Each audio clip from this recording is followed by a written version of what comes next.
Let's speak on Trump, the last Trump. Let's speak on Trump and Ethiopia's damn prophecy. The Ethiopia's damn prophecy. Yeah. This is Yadin. This is Yadin here, LOJ, the Lion of Judah Society right here. Lion of Judah Society. And we would like to speak on right here the last Trump. Could be the first Trump, might as well be the last. Many more will suffer, many more will die. Don't ask me why. The prophecy. What about Ethiopia's damn prophecy? Yeah, Ethiopia's damn prophecy. First of all, I'd like to thank Priest Isaac. I saw something when we was going on the podcast, Rastafari Israelites. He was live on the podcast. And then it was, what was it, upper room? And when they would come in, they went up into an upper room.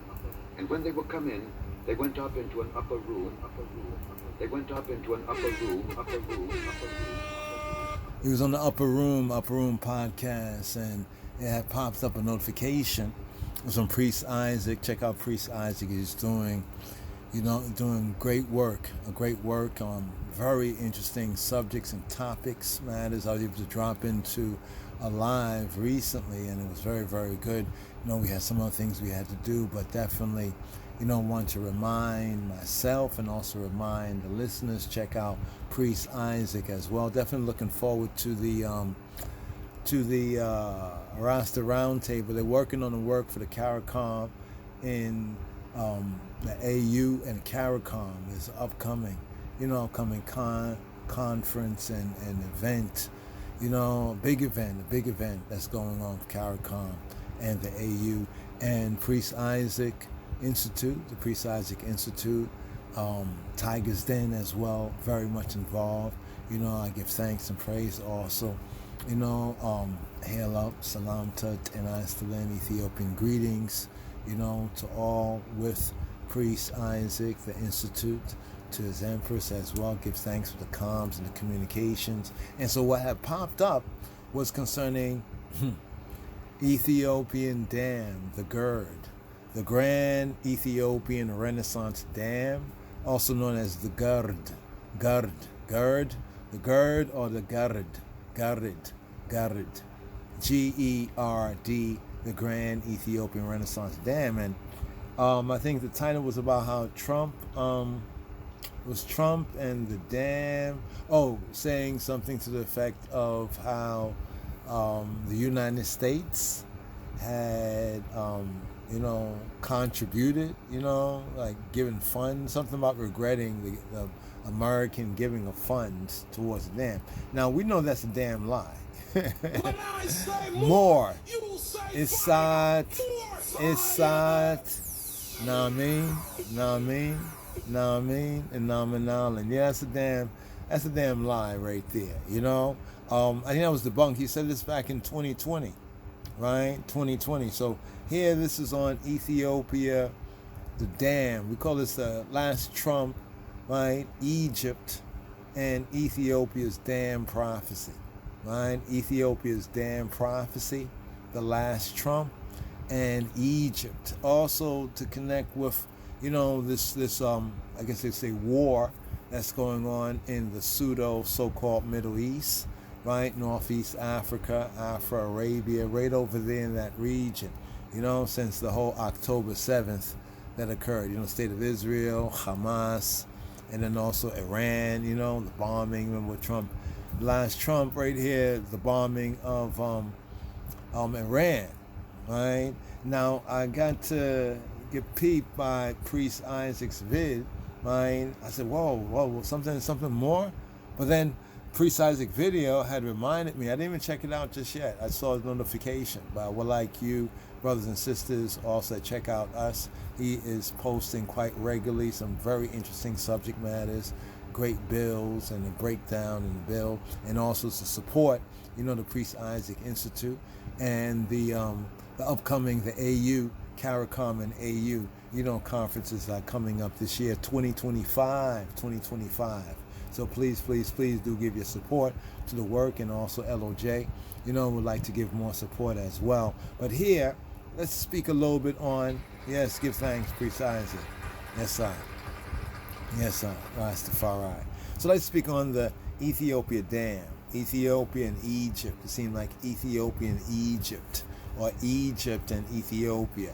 Egypt, if they have their way, they would like to bomb the dam. Now, to hear the sitting presidents of these here United States of America, but then America is a type of Egypt too. So Egypt, America, USA,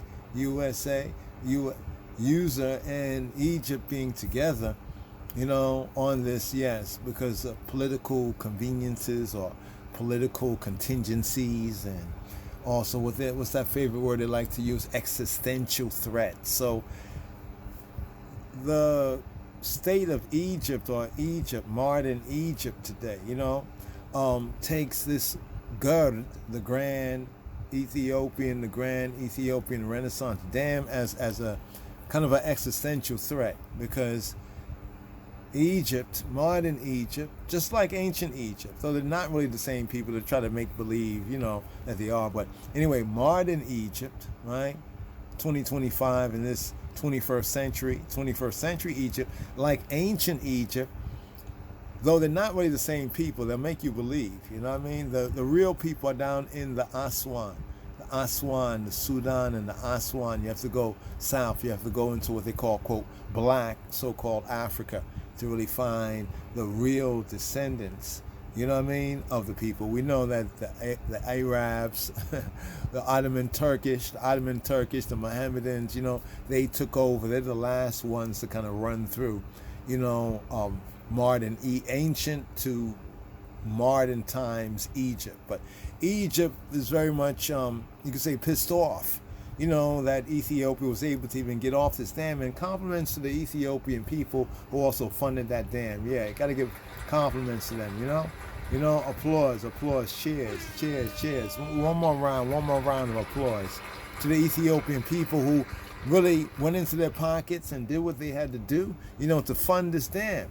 Now, according to the last Trump, is it the red tie Trump? Blue tie, red tie? I mean, Baba Dick Gregory was so right and accurate with many things, and that's one of them right there. That this last Trump right here, he spoke about, like somehow regretting funding. He's making the false claim, Trump, Trump is making the false claim to have funded the dam. In other words, trying to say that the Grand Ethiopian Renaissance Dam, or the GERD, right, they could not call it the GERD for the acronym GERD, that the GERD was funded by United States dollars, like the American government, so to speak, gave funding. Well, that's a damn, that's a damn lie. That's a, we say fire. Isat. Know what I mean? Nominal. We know that's a lie right there. Now, here, just give you an overview. Construction began on the Blue Nile, right, in 2011. Now, actually, if credit is to be really given, credit to whom credit is due, tribute to whom tribute is due, well, tribute and credit must be given to Moa Anbesas and Negeda Yehud, the line of the tribe of Judah, Gormawi, Kedamawi, Haile Selassie, Imperial Majesty Haile Selassie, Siyumek, Ziabi, the elect of God, and Negusa Negeze, Ethiopia. So proper credit should be given to Kedamawi, Haile Selassie, and to that generation, right? That Ethiopian generation, prior to the Great Transgression generation. So the pre-transgression generation, prior to 1974-75, that generation. In fact, many of the plans, and yes, it was put underway when the Tigra, right, TPLF, when they was in power, and Melis Zenawi, he was, I think they even gave credit. One good thing that they did do, they did give credit that a lot of the kind of building and not just modernizations, but various different buildings and improvements and labor that has gone on in Ethiopia since the fall of the Derg, time roughly 1991, has been based on, there was a lot of plans that was made. There was a lot of modernization, development, building, improving of that ancient. See, Ethiopia is a very ancient, culture, custom, society. It would have many different, ethnicities, over 80 different ethnicities. But we basically check for particularly, for the Israelites of Ethiopia, those Israelites. And so we're not saying that the Cushites, the Ethiopians are the Israelites, because we know there's over 80 something different, ethnicities and different tribes and different people. If you please, both of the Afro or the Hamitic stock and also of the Shemitic stock as well, right? But speaking about the development here, this is some of the stats. Now, here it says what? It says that Egypt is worried. You see right there? Egypt is worried as it almost entirely relies on the water. So it's about water. You probably have heard before it being mentioned and spoken of, water wars, right? Water, one of the most precious, let's call it a commodity, right? One of the most precious commodities on these here earthly plane, on this here earthly plane. You know what I'm saying? Water. So Egypt, the modern nation state of Egypt, modern Egypt, to distinguish it from ancient Egypt and the prophecy, we're talking about the Ethiopia Dam prophecy. So is this Ethiopian dam, the Grand Renaissance Ethiopian, Grand Ethiopian Slika, right? Grand Ethiopian Renaissance Dam. All right. So Trump is saying some wild stuff. All right. We got to catch up on the latest, but giving thanks to the co-laborers and to the others, who are putting out information, particularly to Priest Isaac, because that popped up on a notification. I said, what? And while we were sealing up, the podcast, we just went and looked up some things, and it reminded me about what happened back in 2020. Now, we haven't checked it out, and we was going to check it out, but we said, let's check it out after we do this, because immediately, like somebody says something, and immediately, certain thoughts or ideas, like the spirit comes to mind, and you're like, okay, I need to document this, and this needs to be spoken, because we're in a very particular window here, like from 2024, 2025 right here, right? From 2024, we're coming to 2025, to 2029. Remember, 2029 will be 100th anniversary of the evil day, the dark day. Some call it the dark day, the evil day. You know what I mean? Speaking about the crash. Remember the crash of the stock market? Right? The stock market crash. I know there was the one when Obama came in. When Obama had come in. You remember, I think it was 2009-ish? Yeah, because he was there for about 2 terms and everything. The whole too big to fail. Too big to fail, how they bailed out the banks. And, and this was right after, the other Yehudi, what's the guy named Bernie Madoff, what he had did to his people. That also, we have to revisit the whole Bernie Madoff, right, when we speak about the other Jews, the Bernie Madoff incident, the other J words, the Bernie Madoff, how he made off with all that money, right? And then a little after that, I think we had election time, and it was talking about this pseudo so-called black president that many of our people, fell for that one there too. You know what I mean? The whole Obama thing. Now they say hindsight is 2020. So people looking back on those days, they can see better. So hopefully now that we recognize what we couldn't see or didn't see so clearly then, hopefully we'll be able to, see where we're at right now and also look forward, right? So right here, right, Sudan and Egypt want a guaranteed flow of water. Now, when we look at the Nile, what's called the Nile River, now that's from the Egyptian perspective, or the Gihon, right? It comes out of inner Africa, and it comes out of regions, right, of ancient Israelite peoples. Right? When I said ancient Israelite people, I'm talking about South Africa, right, Malema, right, as well as the Limba people, the Moshavi, also speaking about, those remnant people. Some of them are maybe Christian today, like Malema, right? And we're going to talk about Malema as well in South Africa. So a very interesting short, but I think it was very on point documentary. Like to touch on that as well. But how I'm speaking on these various things with this particular subject matter, concerning the Ethiopia dam prophecy, right? That dam prophecy. Well, what's a dam prophecy?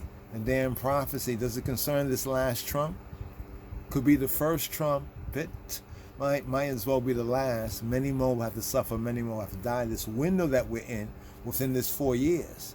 Now, the last Trump has promised to make America great again. Yes, yes, yes.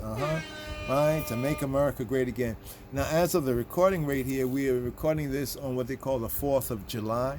Some even call it the fraud of July. I know there's going to be a lot of memes being shared about the 4th of July, what happened, to even many of our ancestors here. The Beta Israel. We are the Beta Israel. We the black Jews of the Lion of the tribe of Judah, the Beta Israel, here in these here Americas and Caribbean, and we say Shalom, Yeshua Shalom, to all the Beit Yisrael, house of Israel, and the Beit Yehuda, right, and especially those who are in the diaspora, right, because we have to watch and pray, right, but we also have to, read with comprehension, right, and study to show ourselves approved. So when we see these news, right, I'm not saying that all news necessarily is any particular prophecy, but we're seeing a lot of things in the news that is speaking of certain specific prophecy.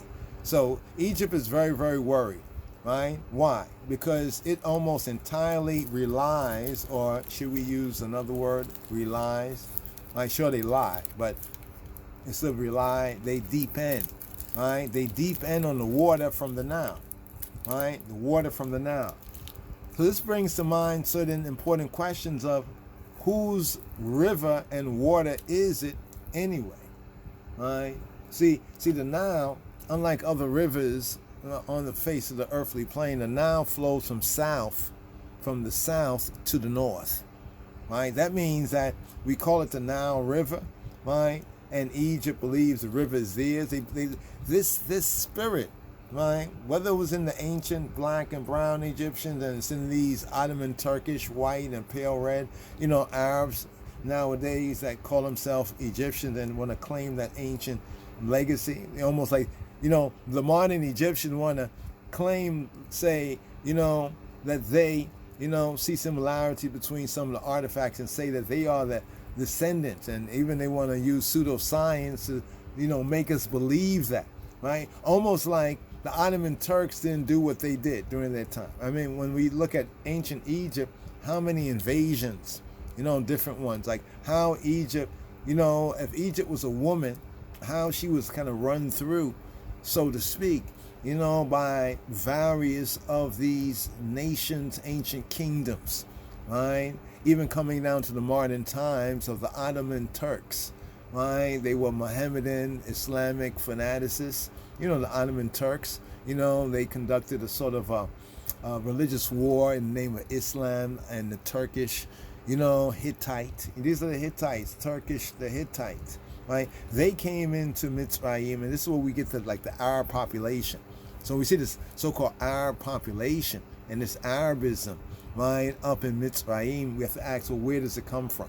Now, some would say, well, the Arabs are of Ishmael. That's a lie. That's a damn lie right there.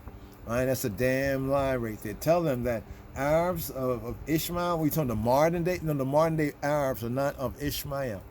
Right? The whole Esau and the Edomite connection is lost in the mix. Some of the Israelites, the one Westerners, they say that the European Jews are Esau. Well, or the white man. But they keep forgetting is the pale, reddish, white Arab. I mean, Muhammad, their prophet, knew that, right? But not to say that all Arabs are, Islamic, but we're saying the prevailing political scene today, and we're looking at the nation state, because we're in the time of the nations. The times of the Gentiles are the times of the nations. So we also have to figure this in the context of prophecy, right? Because many people will say, well, this is a prophecy, that's a prophecy. But the first thing is the context, right? That's how we know a lot of these other, private interpretation. This is not a private interpretation. We're looking at the news, right? Studying the word, right? And we're seeing the alignment. So yes, Egypt is worried. Why? Because it almost entirely relies or depends on the water from the Nile. Now, what's the source? What's the source of the Nile? right? The source of the Nile travels to the source of the Nile. Remember that James Bruce? James Bruce has a very interesting book, Travels to the Source of the Nile. Now, Sudan and Egypt, right? They want, they want, right? They want a guaranteed flow of water. Interesting, all right? So we just want to zoom in on that. But then we have to ask the question of whose waters is it really, right? Because it seems like Egypt want to claim this modern, right, these modern squatters. That's what they really are, squatters. They're squatters from the Ottoman Turkish time, right? And they were very steeped, right, in the slave trade. That's why when black peoples start to, like, identify themselves with the ancient, the ancient Egyptians and their so-called, quote, black or African identifications, you find the modern day so-called, post-Ottoman Turkish Arabs over there, pretenders, so hostile to that fact. You remember when that happened to, what's his name? Was it Kevin Hart? I think Kevin Hart was going to do a comedy show, right? But because, he was kind of into the Afrocentric, perspectives of, the scholarship and, the belief, which is kind of obvious that the ancient Egyptians, right, were more, right, African than the Ottoman Turkish people, Arab Mohammedans that we know historically had come in by invasion, right, had co-opted, land and territory of other people, right? So therefore we have to ask the question of whose water. Since the Nile is one of the few rivers, see, you look at Egypt, and if you don't know, you'll think that, let's scroll back to this right here. Let's zoom in on this right here. We'll look at Egypt, right? Egypt. It's feared Egypt could lose, they say, 51% of its farmland should Ethiopia fill the reservoir too quickly. Now notice they're pointing to the right-hand side of the Nile. All you Kemeticists, all you about the Kemet, talk about Kemet. Well, ancient Egypt was a Tawi in their language, Tawi. That means the two lands. We, from a Hebrew perspective, Mitzrayim, right? Some of the one Westerners said Matazarayim, right? But actually in real Hebrew, right, Lashon HaKodesh, it's Mitzrayim. So that's right there. So check this out too, that there would be no Kemet. So all the ones into, the Kemet, and Kemeticism, right? There would be no Kemet if it wasn't for Ethiopia. This is why Ethiopia's damn prophecy should concern you as well. This whole damn prophecy. So the damn prophecy, we see it within the books of the prophets, right? It gives us a foreshadowing, right? Because we're seeing the same sort of, though that was then, right? We see the same spirits and the same influences now, and some of the same actors, right, as was then. This is the interesting thing about prophecy.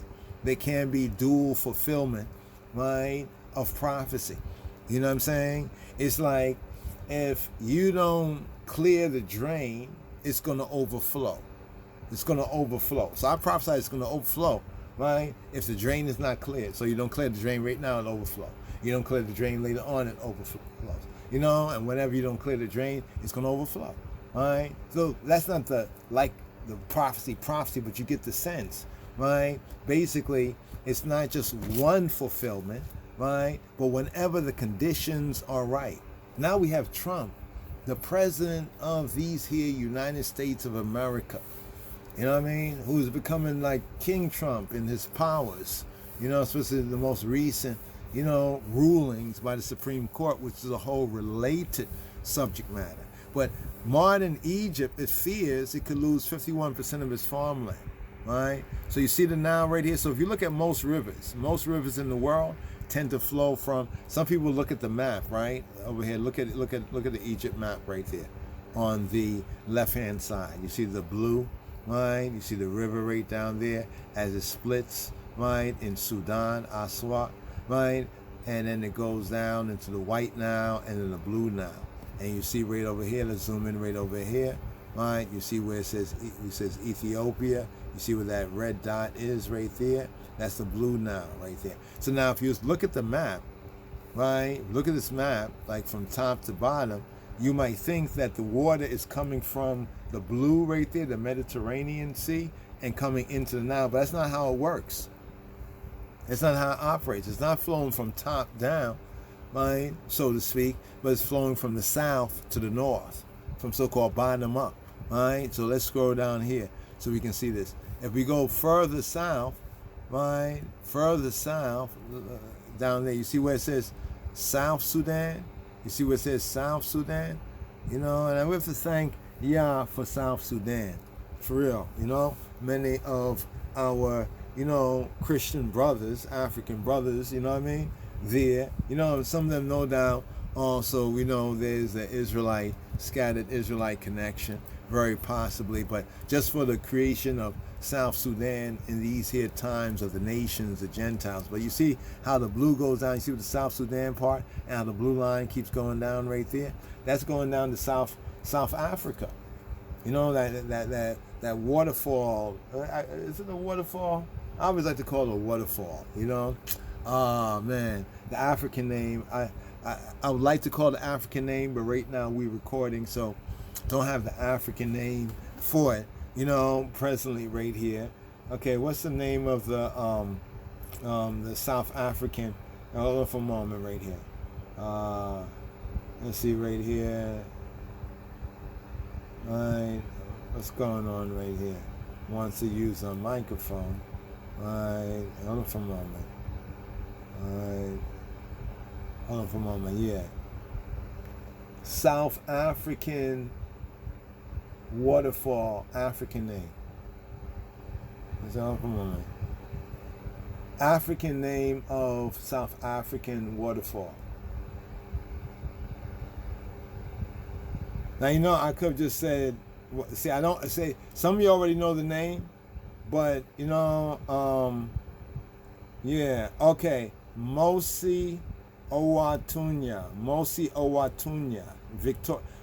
what the Europeans call Victoria Falls, right? That's where that blue line going to, it's the South Sudan, going to the south. Mosi Owatunya, right?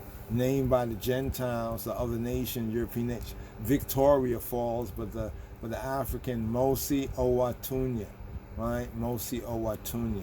Just want to point that out right there, brothers and sisters.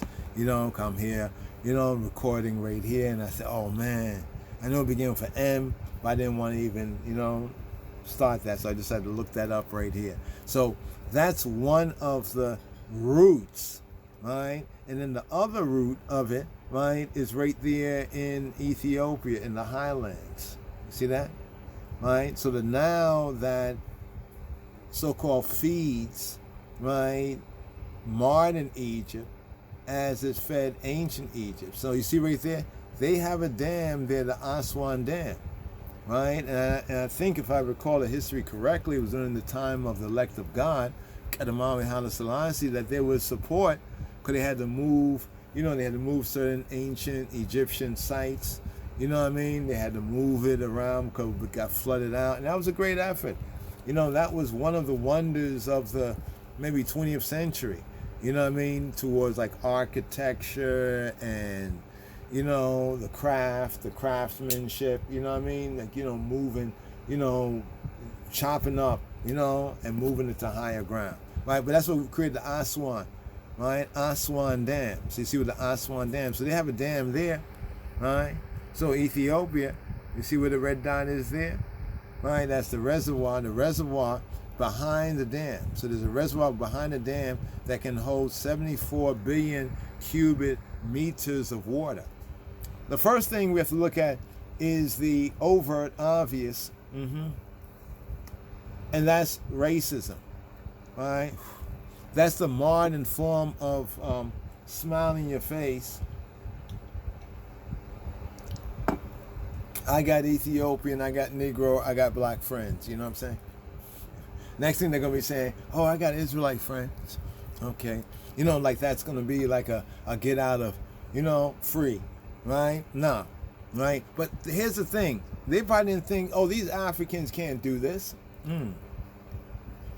Once they recognize, oh, yeah, these so-called Africans or the Ethiopians are going to do it, becomes a big problem, right? Becomes a big, big, big problem, right? So this is the Grand Ethiopian Renaissance Dam right here, because we need to really understand the significance of this, even when we think about the present reality, but also, right, looking to the future, right? The future, water wars. I mean, some of y'all probably know, maybe you are, what do you call it, preparing, have extra water, or, looking into different ways of having water for, yourself, for your families. But water, as we should know, is one of the most precious, clean, I'm talking about clean drinking water, one of the most precious, right? And they say in the abundance of water, the fool is still thirsty. So now Ethiopia, being wise and having the means, putting their bur together, their centime and bur, right? Centime and bur together, their bur and centime, their so-called dollars and cents, proverbially together. They funded the dam.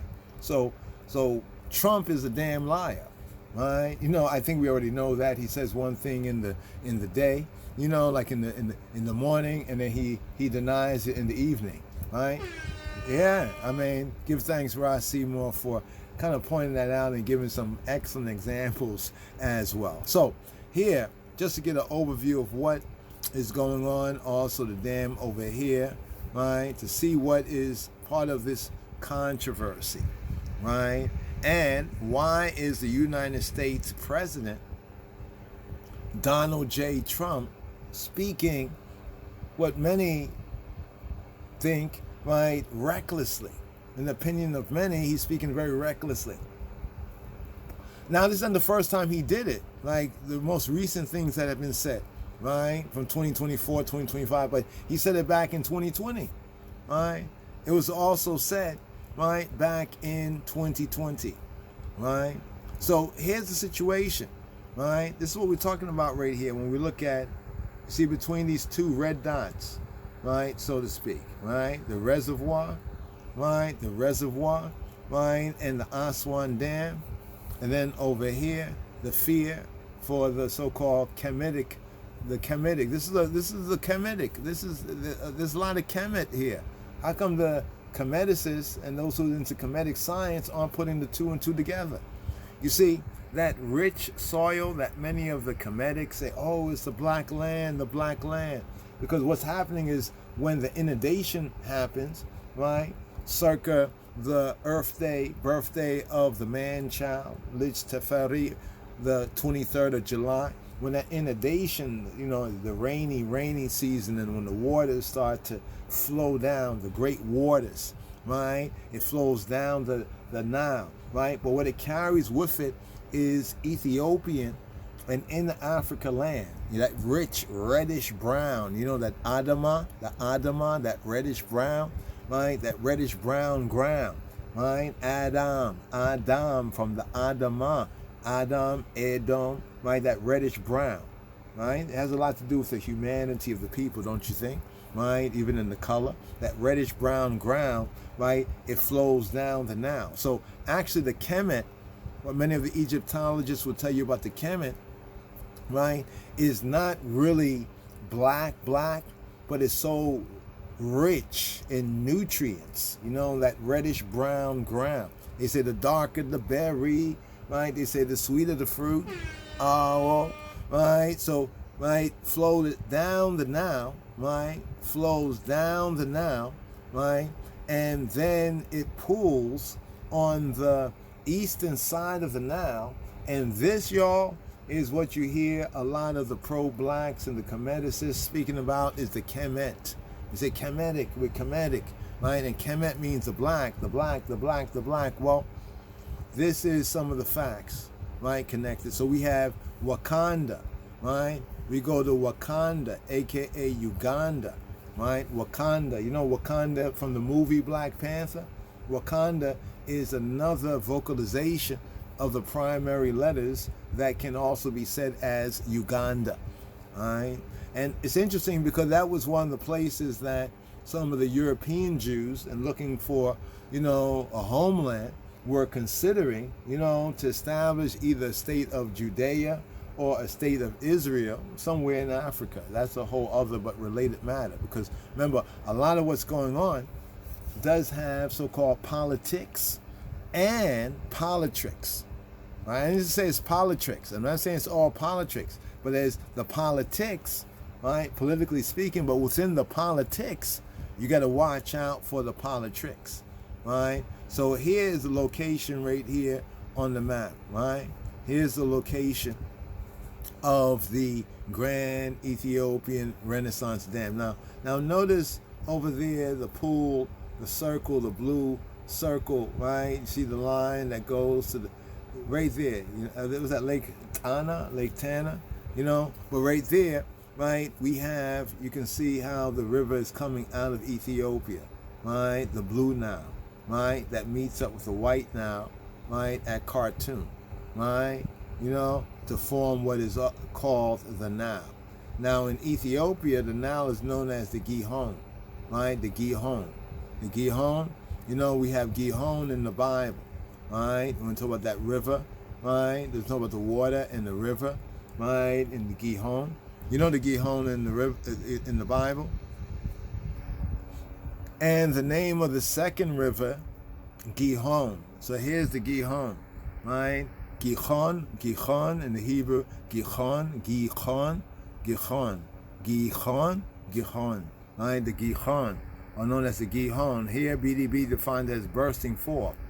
One of the four rivers, right, of the Gan Ba'aden, of the Garden of Delights, right? The Garden of Delights called the Garden of Eden, right? Then there's another spring. So we have a river, right? The river here in Genesis, Bereshit, Genesis chapter 2, verse 13. And then there's a spring with the same name, right? Near Jerusalem, where they say the anointing and proclamation of Solomon, Shlomo, right? Shlomo HaMelech, proclamation of Solomon as king took place. Now, some reason that actually it wasn't this stream that's near Yerushalayim, or the some say the second, or the nowadays Jerusalem, but in the ancient times, actually where Solomon was taken was to the Gihon, right, in Ethiopia. I just want to share that with y'all. You can reason on that another time. But here, in the first instance, we have the Gihon, right? The river in Ethiopia is called, the Nile River is called the Gihon. Gihon. Same thing. Gihon, more emphatically, Gihon. Right? That's a river, right, of paradise. You see what it says, a river of paradise? Did we show you this over here? Let's see, do we have any of the horn of Africa? Right? They cut off the horn right there. That circle is over the horn right there. Well, we have the Gulf of Eden, right?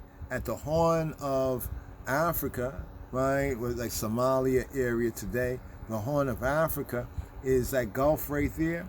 The Gulf is called the Gulf of Eden. Oh, there we go right there. You don't have it on the map right there, but you see the Horn right there, right, between like Djibouti, Yemen, and then the Horn. See how this looks like a horn right there, right, at the top above Renaissance, that tip there. And then as you go in, the white area right there, yeah, that's called the Gulf of Aden. The Gulf of Aden, right? Like we have the Gan Ba'aden, right? The Gan Ba'aden, the Garden in Delight, or the Garden of Paradise, right? So I wanted to show that right there so you can see the horn, right? And notice what we see here too is the river, right? And the river, right, that encircles what? That encircles, right, let's go back to the script right here. Let's go back to what the script says right here. It says here, in the name of the second river, right, the second river. So the word for river in the Hebrew is Nahar. Nahar, right, in another permutation is where we get Nile. It's said to be where we get the term Nile. Let me say the Nile actually is said to come from the Hebrew Nahar. Now, those who are linguists or understand the linguistic science of it can see the connection between the Nahar and Nile, right? As aura, the basic key is that the aura and the L interchanges, right? Some speakers will say, I love you. Others will say, I rove you. They can't pronounce the love to say, I love you, but they pronounce it for L and R, I rove you. So some say based on that, right, as well as, ancient linguistics, that Nahar is where we get Nile from, right? So the Nile is a river. More correctly, they say in a stream here, but more correctly, it's a river, right? River. Sometimes it can refer to, quote, sea, but the river, especially, it says especially the Nile, right? Why do it say especially the Nile? Because from the Hebrew, right, from the Hebrew Nahal, when Nahar, we get Nahal, and contracted that becomes Nile, the Nile, Nahal, right, from the Hebrew Nahar. So here we go right there. So here in Genesis 2:13, it says, and the name of the second river is Gihon, right, the Gihon, right, Gihon, right, the same, it that compasseth. What does compasseth mean? Sabab. Sabab in the Hebrew is similar to the Amharic sebebe. You say sebebe, right? Sebebe means to encircle, like to surround, the sense of like surround, the sense of surround, right? So we have sabab, Hebrew, right? Ethiopically, sebebe, right? See, it's important for us to make that linguistic Afro-African Shemitic connection there. The same, it that compasseth the whole land of. Now here in the KJV, 400-year ago Bible, right? The 17th century Bible, KJV, it says Ethiopia, right? Ethiopia, right?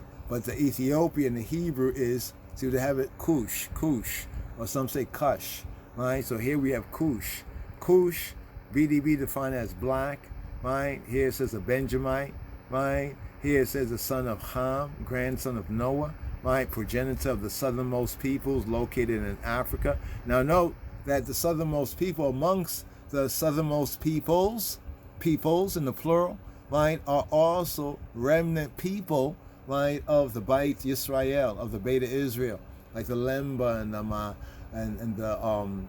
Mashuv, Mashovi, right? Mashovi, the Mashovi people, the Lemba people, Malemba's people. You know what I mean? I just wanted you to make that connection there, right? And even of the Bantu, some of the Bantu people. So we have the Israelite connections, right? Just want you to put the two and two together, right? The peoples descended from Cush, right? The land occupied by the descendants of Cush, located around, it says, the southern parts of the Nile.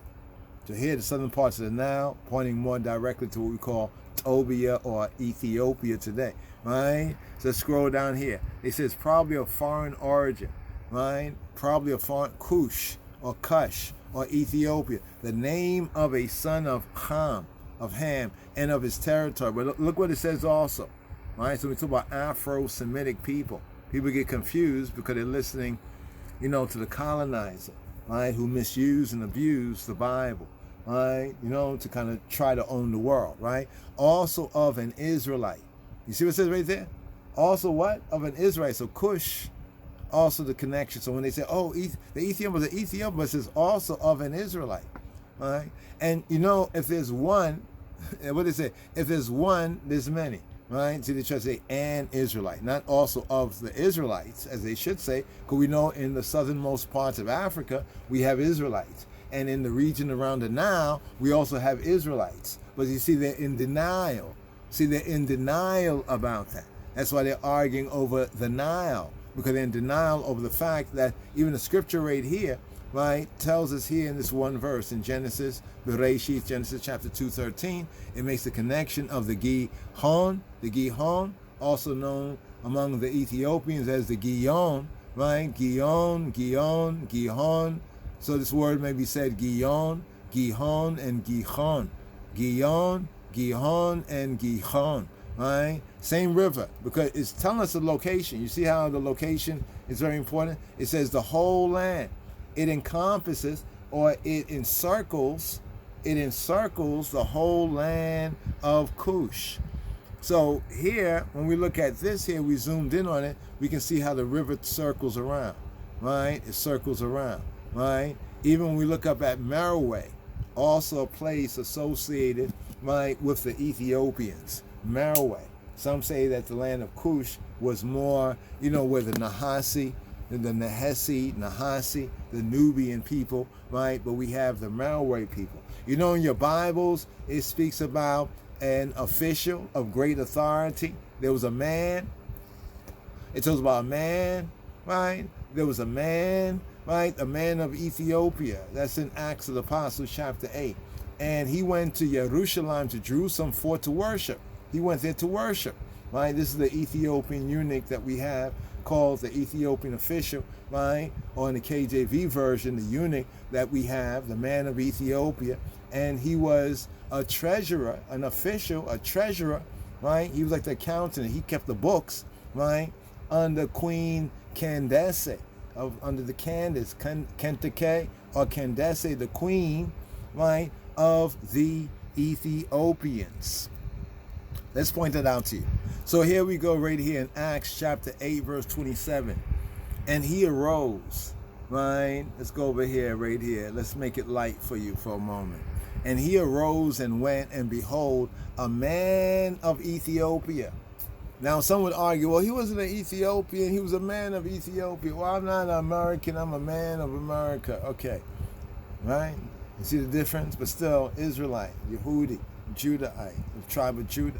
And he arose and went, and behold, a man of Ethiopia, and eunuch, that's really official, right, of great authority under Kentake, or Candace, queen of the Ethiopians, who had charge of all her treasure.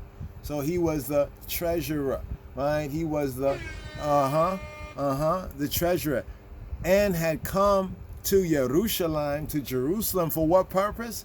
He had come to worship. So although he's the treasurer, right, he came to Jerusalem, right, not on business, but to worship. So this shows that this man of Ethiopia is a Yehudi, right? And we say this man of Ethiopia is a Jew, right? And somebody say a true Jew, but he's a Yehudi, man of Ethiopia. He's an official, called in the translation a eunuch, of great authority under Kentake, right? Candace, queen of the Ethiopians. Okay, so we went from light, let's go heavy a little bit here, just to bring this out. So we have Kantake, right? Kantake, some Thea says the meaning of this is Prince of Servants. We put a question mark on that. But she was queen of Ethiopia, mentioned in Acts of the Apostles in chapter 8, verse 27. Now, this is historical circa AD 38, right? Now, one thing to know, and this is correct in Thea's breakdown here, that the name was not a proper name of an individual, because the Kentake, the Meroites, they had the Kentake, we call them like the big body queens. They had the big body queens. I should have downloaded some of that to kind of show you, but didn't know I would go all here, right here. Just, walking, with the Spirit and in the Spirit and I, right? So the name was not, Kentake was not so much, it's like Pharaoh, Paro, Pharaoh, Perah, great house, Perah, right? In ancient Egypt, Perah, great house, Paro, right? From the Perah. In the Hebrew, we say Paro, right? The great house. So that right there doesn't always apply. It's in the White House. The White House said this, the White House said that, right? But we usually know that if the White House says this or that, it's a kind of oblique way that the president can insulate himself, right? Whether it's the first Trump or the last Trump or any other president of these here United States. But since we're talking about the last Trump, this Trump here and what he said, right? So Kentake was not the name of a proper name of an individual, but they say of a dynasty of Ethiopian queens, or Meroite queens, right? These are the big body Cushitic, some say the Cushite queens, kind of like they were like thick, and you'll see it if you look up the Meroite queens, like Kentake, and also from these queens, we have the only ones that defeated the Roman Empire, the Candace the Candace queens, right? See, we want to just lay down, in order to lay down this prophecy, we have to lay down the context, right? And also, everything that we're pointing to, we are going to the river, right? Because the question is, whose river is it really, right? Whose river is it really? That's the context here of this here dam prophecy, the Ethiopia dam, right? And the prophecy concerning the dam is concerning the river, and the river is concerning the water, right? And Egypt, right? Even the ancient Egypt made these false claims, and the modern state of Egypt, because the spiritual Egypt, Sodom and Egypt, is here, these here Americas and everywhere that's under their influence. You know, like you're under the influence, you know, like somebody's under the influence, you know what I mean? When they're the accomplice. So we look at the back of the United States dollar and we have these pyramids, go figure, right? And the Beta Israel will come into Mitzrayim by way of ships, right? By way that was not known before, right? And we come to this place, this new world, right? And they established a new world order, Nouveau Ordo Seclorum. They established it what? It was based on what that pyramid, Nouveau Ordo Seclorum, it's on the side of the dollar with the pyramid. So when we talk about Egypt, what and where is Egypt really? So we wanted to bring that out about what queen we're talking about here, and also the greater connection here, but the main connection with the river. Here's to give you a little background on this. The relationship between Meroe and Rome involved both conflict and trade, right? And this kind of goes into even Aksum. So those who are studying and researching Aksum or Wagshum, Aksum, it's very important for you to make this connection of Meroe as well. Meroe, right? Now remember the Candace queen was remember this, the title, right? So we don't get the name. It gives us like a pharaoh, right? Or like they say Caesar, which Caesar, Kaiser, Khazar, which Khazar or Kaiser you're speaking about. But here, the relationship between Meroe, right, and Rome involved both conflict and trade, with the two powers clashing in Nubia. So Nubia would be like the Nahasi, ancient Egypt region, you know, Nubia, or today that's in the nation state called Sudan, and engaging in diplomacy, right? The Romans, after conquering Mitzrayim, or ancient, you know, Egypt, let's call it Egypt, after conquering the place they call Egypt, encountered the kingdom of Meroe, which had previously clashed with Mitzrayim. So the kingdom of Meroe, which is a Ethiopian, we could call it an Ethiopian related kingdom, had previously clashed with Mitzrayim, aka Egypt. A Roman expedition into Nubia led to a treaty and a period of trade and diplomatic exchange. Well, that's like a nice view. That's like a nice overview right there. You know, you can see more right here, right? The Meroitic head of Augustus, a bronze head of the Roman Emperor Augustus, was found at Meroe. In fact, it's one of the, they say it's one of the kind of best kind of artifacts of ancient Rome that they actually found, right? And this suggesting a symbolic act of defiance by the Meroites, who possibly seized it during a raid and buried it as a trophy, right? And we see the decline. Now here, more detail, the kingdom of Meroe, located south of Egypt, had a long history of conflict and cooperation with Egypt when Rome conquered Egypt in 130 BC. So that's what we had that from the Acts of the Apostles, making that connection with the title. The Meroitic head of Augustus, found that Meroe is a fascinating example of this relationship, because like, why would they have this particular head, right? And now, in looking at this particular head, I can't stop thinking about Trump, right? The last Trump, you know, and this whole very weird, you know, prophecy, right, that is unraveling. But the prophecy is based on, it's kind of predictive, right, if people make certain decisions or they make certain actions. So Trump's rash speaking, let's get to that, because we didn't really touch on that just yet. And of course, there's more that we'd like to share. We're going to talk about this Hofra, right, that we have in the prophecy, right? This is our direct evidence right here, Hofra, right? Jeremiah 44 and 30, right? But let's go back a couple of pages. The Patros, right? Patros, right, which is in the south, where we have, you say, the real reddish brown and black peoples that are descendants, the actual modern day descendants of the ancient Egyptian people, not the Ottoman, Turkish, Mohammedan, pale red Arabs that have taken over that civilization, right, from such time, right? And then we're going to touch on Neko, right? This is for ones and ones because coming to the hour mark right here, Neko, right? How does Neko, Pharaoh Neko, right? Where does he figure in this, right? But here we're going to Trump, right? Trump, Ethiopia dam, right? So Trump, he commented back in 2020, right, on blowing up Nile dam, angers Ethiopia. Well, what he said, was that, with the way things were going, that Egypt, almost like giving license covertly to Egypt, that Egypt might just blow up the dam. You know how he speaks. You know what I'm saying? You could go and look up the videos are out there, right? Don't want to play them right here, right now, but they're out there.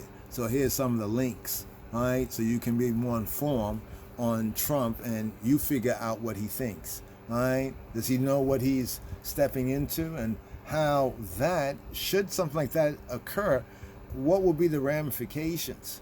Right?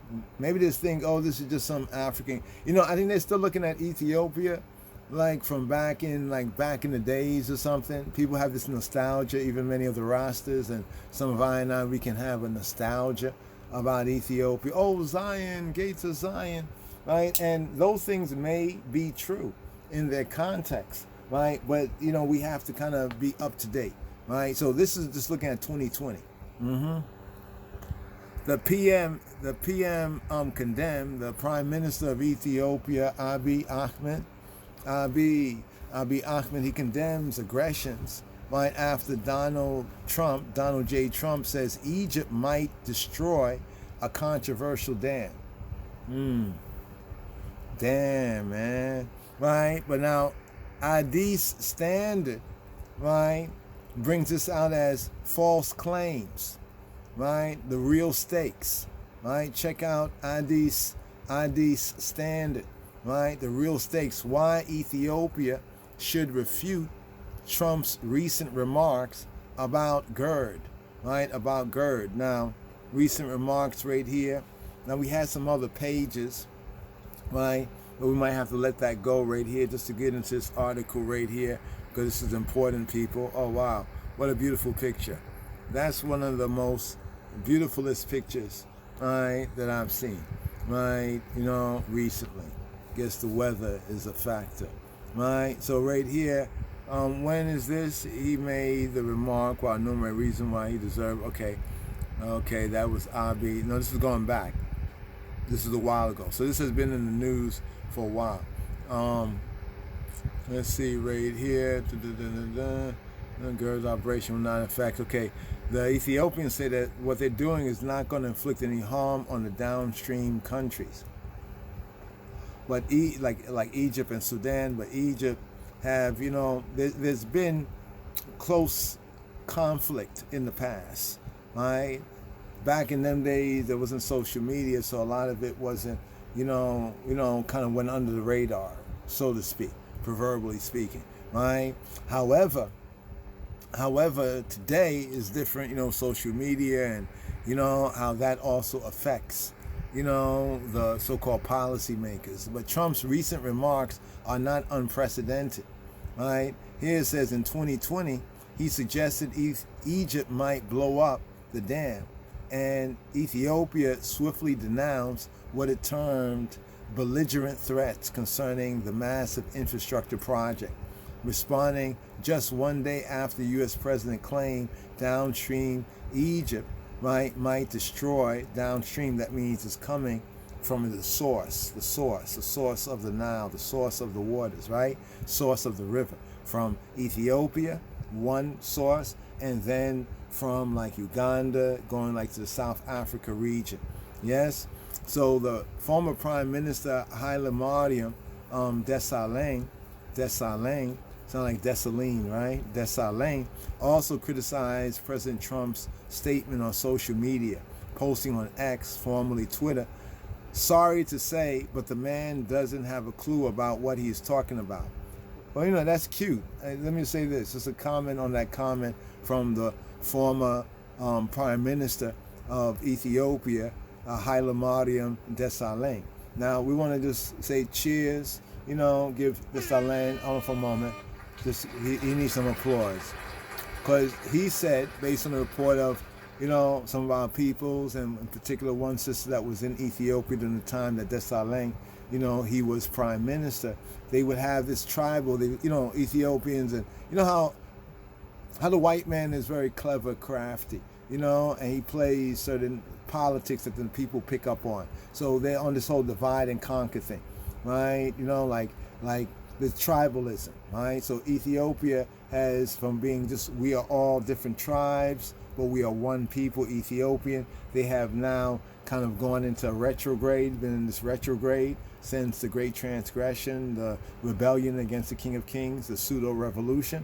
They've been in this retrograde even more with a lot of tribalism. So a lot of the news that we'll get, is on different tribalism, different groups, and different ancient, animosities or pseudo-animosities, not even getting into the particular details right there. But Dessalines basically said that many of the tribes, they had this tribe day thing where the different ethnicities or tribes of Ethiopia will come out with their particular tribe, region, flag, so forth and so on, right? And the Rastafari, many from Shashamene and elsewhere, they will come out and they will fly, the green, yellow, and red with the armor, the insignia of the conquering line of the tribe of Judah, Moan, Besses, Em, Neged, Yehuda, right? And most other ones, that flag in a sense has been forbidden from others, even though nowadays more of the youths are, trying to reclaim that part, of the lost legacy, right? But he said something very important. He said, and we have to get these statements down, but, we verify that these things were said, but we need to get those resources so we can share it with y'all. But you can look it up. Anybody find it, just share it. Any of those on the WhatsApp with us, if you find it, where Dessalines, right? Dessalines, where he said that the Rastas, or the Rastafari, right, they have the right to this flag. In other words, he basically implied that the Lion of Judah flag is I called, chosen, and faithful Rastafari flag. So we have to say, give thanks, Lion of Judah. Yes, I. Yeah, I will. But in spite of that, we have to say to this comment that he makes right here, sorry to say, but the man, speaking about Trump, the first Trump, or which I didn't talk about the first Trump, right, doesn't have a clue about what he's talking about. Ethiopia will never be threatened by such irresponsible statements, and that's good there. We give a round of applause. And they need to give a round of applause and right, the little time, to Imam Haile Selassie, because of him, the army, the strength of Ethiopia, right, is very strong, especially if the people remain united. So really have to, undo that, that tribalism thing, that federalism thing, that ism schism thing that has them broken down, in that way, because that right there is a severe breach, and get rid of the counterfeit icons too, as well, and weed out the church, from the counterfeit doctrines that have crept in, since 74, 75. Check, right? He leaves off, Dessalines leaves off, says history will teach everyone. History will teach everyone. Okay, well, His Majesty said it better. God and history, right? Will judge. You know what I mean? That's the judgment, right? Now, what's at stake for Ethiopia? Not to go through the whole thing of this article, but failure to counter Trump's rhetoric, it risks emboldening foreign actors, right? Like the modern nation state of Egypt. Some people talk about states and nation states, hey, that's perfect because the Bible says times of the Gentiles. The Gentiles means nation states. So the modern nation state of Egypt, and also we have to beware of the Islamic Brotherhood too. You know what I'm saying? These mad Mohammedans, you got to beware of that as well. Because remember that Egypt, why is Egypt so important in the Mohammedan, the Islamic, and the so-called Arab world, the Mohammedan world, the radicalized world? You know, it is so important because Egypt, you know, is the head of the Arab world, basically, you know, politically speaking. It has been for a set time. And also very extremely influential in the so-called Islamic world. Right? So remember with the Ottoman Turks who were Hittites, you know, Turkish, you know what I mean? Hittites, you remember the Hittites in the Bible? Yeah, later day same people.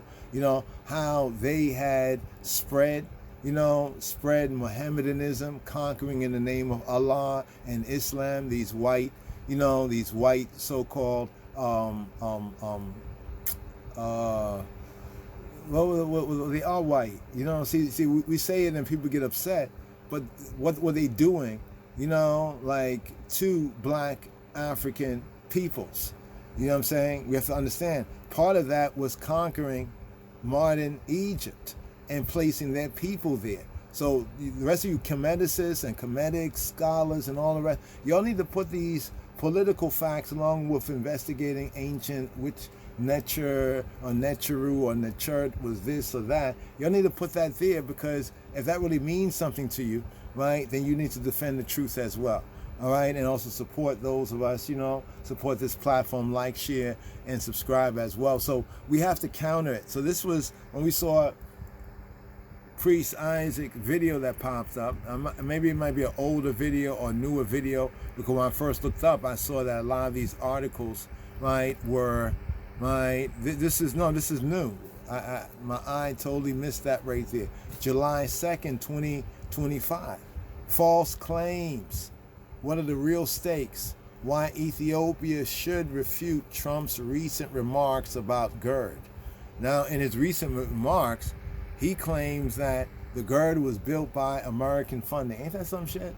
You know, when black people, black Africans, you know, Ethiopians or others, when, you know, do for themselves. You know what I mean? You know, they put in their own money. Somebody else can come along and claim, you know, responsibility. You know what I'm saying? But then when we see Africa is backwards in many respects, you know what I mean? They don't want to claim colonialism. They don't want to claim that. They don't want to claim that it's the Mohammedanism. You know what I mean? That's a big part of it. Even to a degree bigger than, you know, what the white Mohammedans did. Is a little bigger than even what the white Christians did. I mean, it's on the same level, just people just like, you know, just doing to you things. You know what I mean? Of course, we can say, why do they allow it? Well, we say that happened, you know, when they sold off the Beta Israel. You know, when they sold off the Beta, it's like in Babylon, they took the best of the Judahites, the skilled people, you know, the best. And it seemed like they did the same thing with Africa, you know what I mean? With certain exceptions in the highlands, namely Ethiopia, right? Because those Israelites there were able to maintain the kingdom, not just for themselves, but also for those other tribes, right? Which other tribes do it? See, that's why they push that tribalism on Ethiopia, you know, and have people have a kind of a false, you know, a false pride, right? You know, in a hyper individualism, right?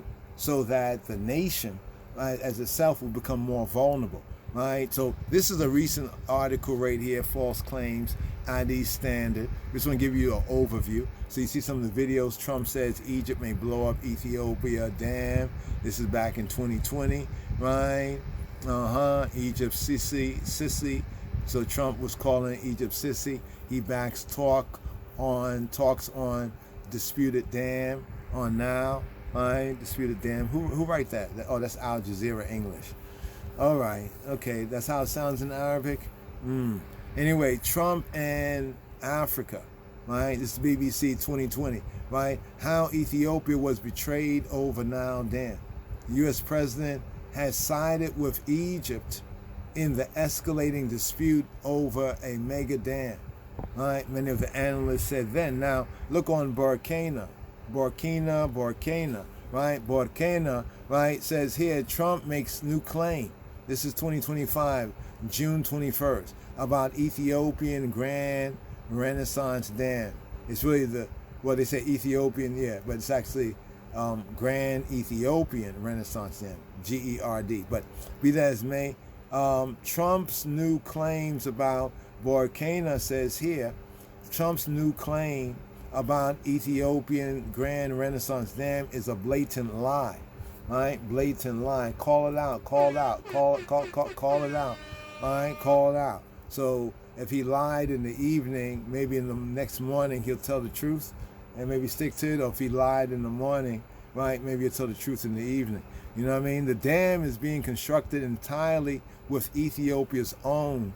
Now that's own money, because what he claims, he tries to make the claim, right, that America shouldn't have, funded the dam. Funded what? Funded what? You know what Trump is doing, Ethiopians? Ethiopia, Choi.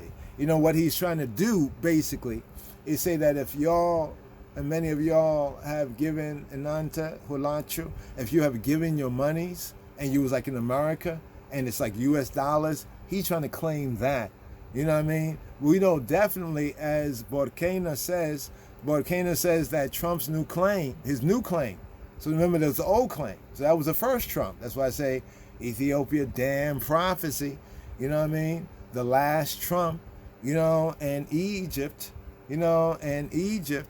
right? And right, we didn't even get into that part of we're going to just give you kind of an overview of that. You can follow up more on your own. And we'll try to follow up on a second video, because this is important just to lay the ground. All right? So what about the new claim? So Burkina here says right here, Trump's new claim about Ethiopia Grand Renaissance Dam. Now they have a lot of adverts right here, going on, but none of them play. U.S. President Donald Trump is making a new claim about the Ethiopian Grand Renaissance Dam called the GERD, G-E-R-D. In a message he shared on Truth Social highlighting conflict resolution efforts his country has been undertaking in Africa, right? He made reference to GERD in a way triggering a question that Abiy Ahmed's administration, which is believed to be a client government, right, to the United States, will have to answer.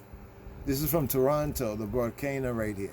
All right, now this is all very wild right here so far what we're reading, right? In the part of the message that is related to the Ethiopia dam, Trump said, quote, "I won't get a Nobel Peace Prize for keeping peace between Egypt and Ethiopia." See, Trump is very jealous. He's jealous.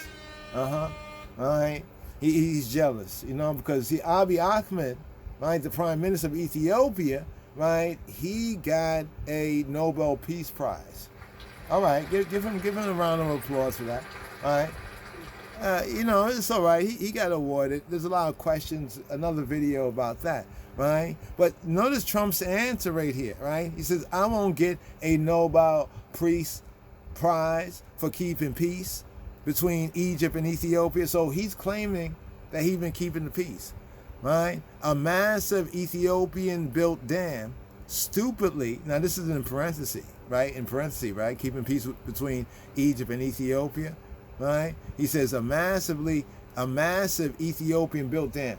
I smell jealousy, right? Yeah, you know what I mean? It's a serious thing. It's a very serious thing. Envy, error, green eye. That Cain and Abel syndrome. You know what I mean? A massive, or David and Goliath, a massive Ethiopian-built dam stupidly, look what he said, stupidly financed by the United States of America. Oh my goodness. Woo! More. Isat. Right? He says, stupidly financed by the United States of America. Substantially reduces the water flow into the Nile River. So he's taking sides. He's saying that the dam has reduced the flow.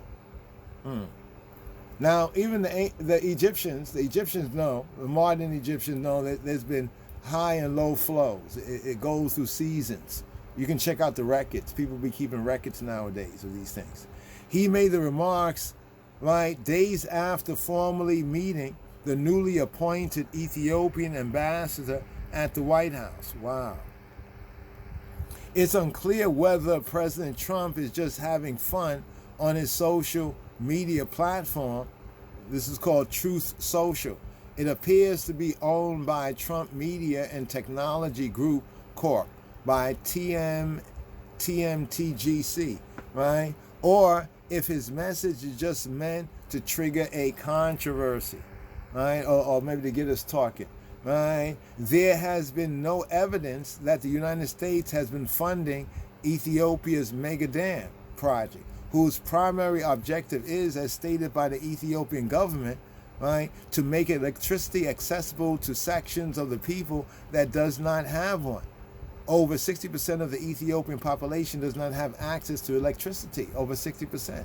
Now, many of these plans for the dam go back to the times of the elect of God, the King of Kings of Ethiopia, prior to the transgression and the rebellion. You know what I mean? Just want to point that out. You know what I mean? Some administrations, the Ethiopian administration, have on record admitted that. The Grand Ethiopia Renaissance Dam project has been painted as one that is entirely financed locally. It's been financed locally. It's been financed by Ethiopians abroad. We remember that. We remember when it seemed like the funding was coming up short, and then we saw certain campaigns, you know, like seeing it even in the previous social media, because they use social media very effectively, you know what I mean, as they did with the whole Tigray kind of civil war conflict situation right there, you know, to raise monies from Ethiopians at home in Ethiopia, and also Ethiopians and other pro-Ethiopian peoples, you know what I mean, abroad. The government has been selling bonds and raising hundreds of billions of birr, that's the Ethiopian, you say, silver shekel, so to speak, to finance the project. They need to do more work on getting it back to the level that it was during the time of the King of Kings.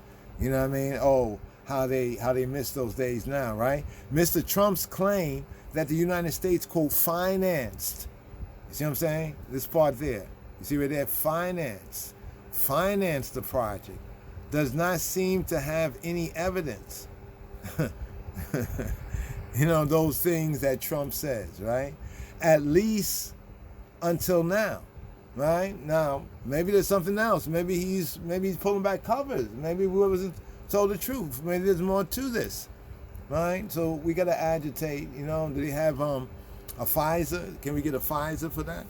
Agency to mobilize resources from local sources was established several years ago. So the agency, right, you know, within Ethiopia, among Ethiopians, to mobilize resources from local sources was established several years ago. What the article is not talking about is also from abroad.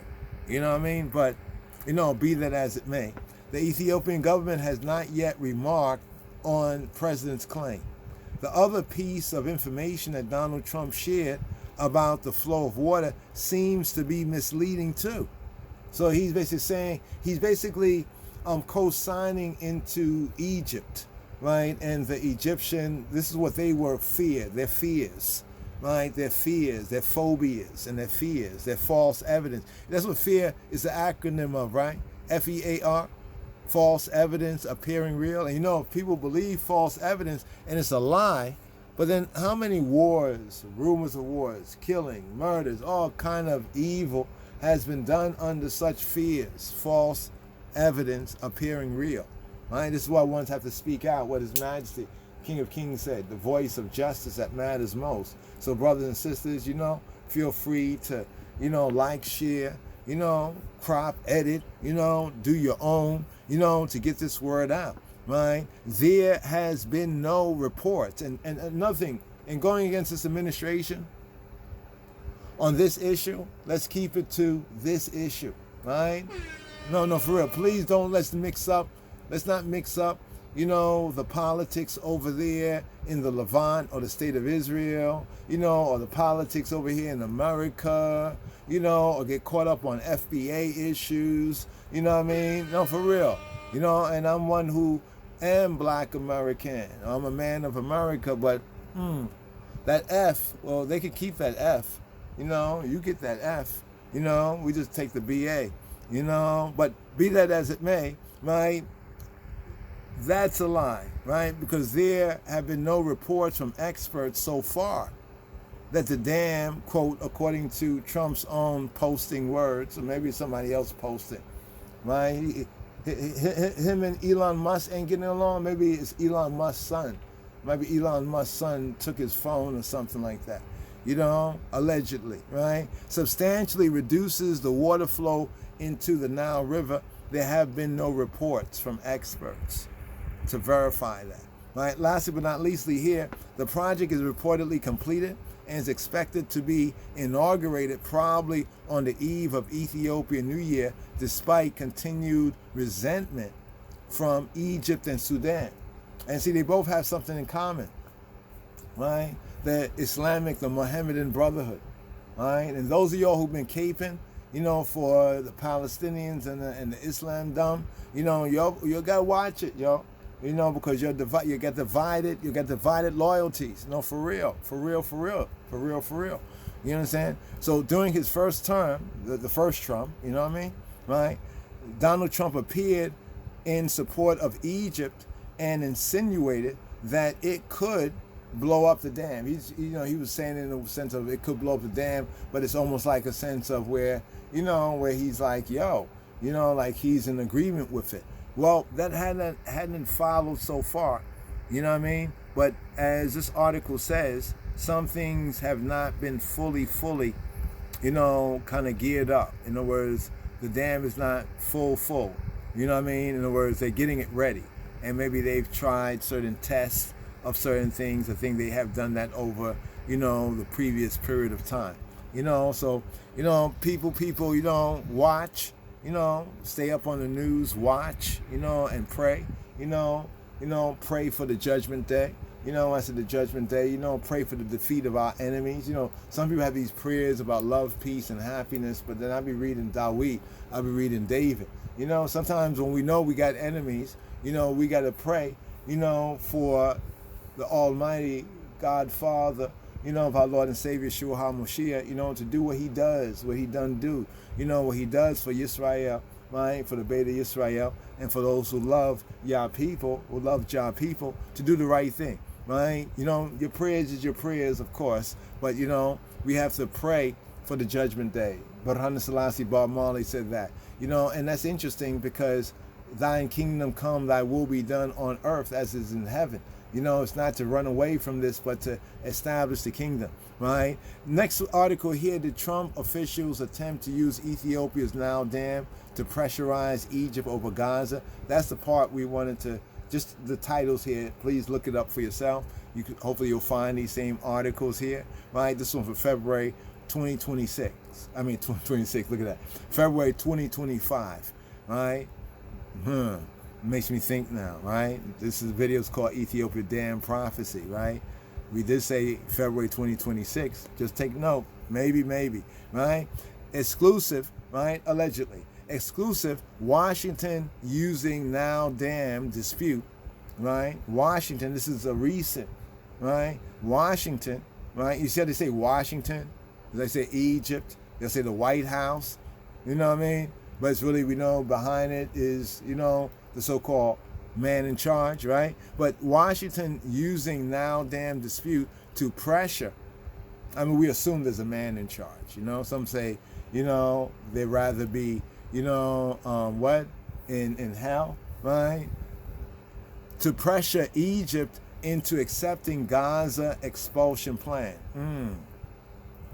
So some say that in the politics or the politricks of things, that Washington, the White House, right, Donald J. Trump and the other, you know, the others with him, you know what I mean, who are part of that whole cabal, right, are no doubt trying to, you know, work something out for the state of Israel, right, and might be trying to use, you know, almost as a pawn or as a sacrifice, Ethiopia. All right, this is just an overview. You can get into the details of the article, which we highly recommend. If enough of the brothers, the Chabarim, really check out some of these articles, write up some notes, share it with one another, we can kind of chop it up, do our own round table on this as well. We look forward to that. But we'll make sure that once come to the table, some of the basics, like being informed, so they can give an objective perspective, right? Trump, give thanks, Star. Trump, Trump talks Grand Ethiopian Renaissance Dam and conflict between Egypt and Ethiopia. This is Egypt independent. This is, we're tempted here, but lead us not into temptation, to go into this article right now, but please go into it. It's June 16th, 2025. Trump criticized Ethiopia's tough stance. All right? Did you know that as of recently, Trump now is criticizing Ethiopia's, quote, tough, end quote, stance on GERD negotiations, right? Because they kind of see the savviness of Ethiopia, right? Even with some of its recent internal kind of civil war-like situation, the Tigray War and all of that went on.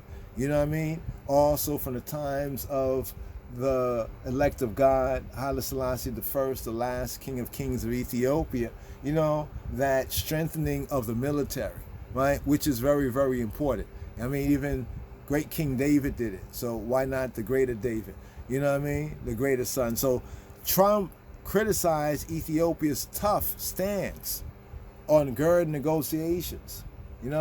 So they see that Ethiopia, this is a kind of a sign that at least in the negotiation, Ethiopia is taking like a firm stance. Let's call it a firm stance, but Trump calls it, quote, tough stance, saying in front of cameras that Egypt might blow up the dam, right? Because they won't ... They won't take it, right? They won't take it, right? See, we can get a pulse of Egypt because of how many Egyptians, the modern white, pale, Ottoman, Turkish, Mohammedan Arabs, how they are reacting to the Kemetic community concerning ancient Egypt's black and ancient Egypt's African past. You see what I'm saying? You know what I mean? So that's going on, right? So that gives us a pulse, right, of what they really feel about black peoples. You see what I'm saying? And also in that whole meme and media campaign, it's like kind of a backlash against like the Kemeticists, all in social media, like the Imhoteps and the rest of them that have been putting out some powerful information, that there's a pushback to that. So that kind of tells us a lot, that like it's like they won't be under blackmail. I'm not talking about M-A-I-L, but M-A-L-E, right? Have a black male, right? Like a black man, in other words, a male in the sense of man, not a male in the sense of postage, going postal, right? But see, that's what you got to worry about, right? Who will go postal, right? And how such an attack might create a kind of a postal situation, right? Might really create a postal situation, for real. You really can't tell. And then unify other areas that are not firmly unified, right? In the diaspora, right? There's overlapping areas in the diaspora. Even Israel, right? We have different Israelites that might disagree with one another, right? But this here might unite Israelites as well, right? And even pull in, the other Beta Israel, right? Speaking about, the Ethiopian Jews and others, who we know within the state of Israel, are prepared for certain things in case we got to go postal. Right? I'm just saying, this is talking about prophecy. How things might get. Like you're watching a movie and it talks about like the end of the world. Something like the end of the world system, that is. So Trump claims credit for avoiding Egypt-Ethiopia war over Nile Dam. Right now, this was like 2 weeks ago, right here. That's on X. Hail up to Test for News. Hail up Test for News. Right. Back in 2024, the year before, right, Africa News had this title, right, Trump wants to cut ribbon of Nile Dam. Wait, hold on for a moment. Trump wants, let's get this right? Trump wants a Nobel Peace Prize, all right? And Trump wanted last year, right, August 13th, 2024, it's been reported in Africa News that Trump, right, wanted or wants to cut ribbon on the Nile Dam, says the Ethiopian minister. Ethiopia's controversial dam on the Blue Nile could trigger a visit to the African continent from United States President Donald Trump, who wants to cut the ribbon. You know who Donald Trump reminds me of? I meant to do a whole thing on it, but let me put this out in case I think others picked up on it. He reminded me of Dennis the Menace. Remember Dennis the Menace? Even how his hair was. Remember the cartoon? The cartoon in the newspapers, Dennis the Menace? There was a TV show too, but Dennis the Menace, you know how his hair was on the side? It looks just like, the caricature of Trump. He's like, I want to cut the rhythm. I want to cut the rhythm. He was saying before, right, he want to get a peace prize. He said, I won't get a Nobel Peace Prize. That's like a hint, because the Ethiopian Prime Minister, Abiy Ahmed, he got a Nobel Peace Prize, right? And some think that he didn't deserve it. Whether he deserves it or not, he got that, right? So look at this. Remember, I'm talking about jealousy right there, right? I wonder if the President of the United States is allowed to cut the ribbon. I don't know if Ethiopia will go. I don't know how that will go. You know what I mean? But let's just say, being civil, right? Ethiopians, you're civil, right?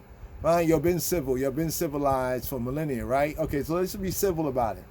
You know what I mean? Seminar work, right? Let's say that he goes, right, and he cuts the ribbon, right?